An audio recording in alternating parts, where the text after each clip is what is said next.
It works! Let's go! Welcome back to part 12 of Fixin the Vixen. It's been a while since we've posted an update for all of you. We've had to sort through a ton of electrical issues with the Vixen, which is what this episode's about.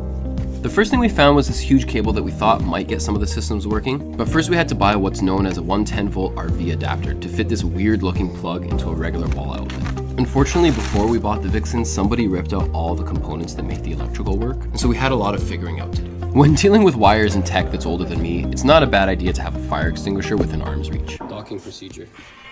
And now, the moment of truth.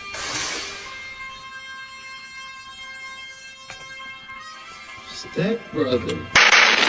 Okay, well that did absolutely nothing. We'll eventually find out that this cord is for the shore power, which allows you to charge up when you're at a campsite, but we didn't really think it was going to be that easy anyway. And so the only thing left to do was dive deep into it and figure it out. I don't think that's the main break. We found some breakers off, but that did nothing too, so it was time to tear down and gain access to everything. I went through the wires one by one and labeled them from beginning to end.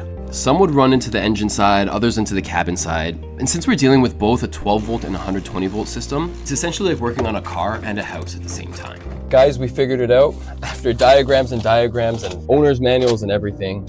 Okay, 12 volt. Give me power, give me ground. Woo! It works. Give me water. We got water. I mean, the tank is empty, but Tank is empty. it works. Hey. Oh, no, it works. The key to this whole system is having 12 volts from the main battery and alternator run to the auxiliary batteries that will run the 12 volt side of the system. But this only fixed half of the problem. We still had the entire 120 volt side of things that wasn't working. In order to fix that, we needed an inverter. Simply put, this magical little orange box turns 12 volts DC into 120 volts AC. The Vixen also has a male plug that plugs into this inverter, and just like that, all the outlets work.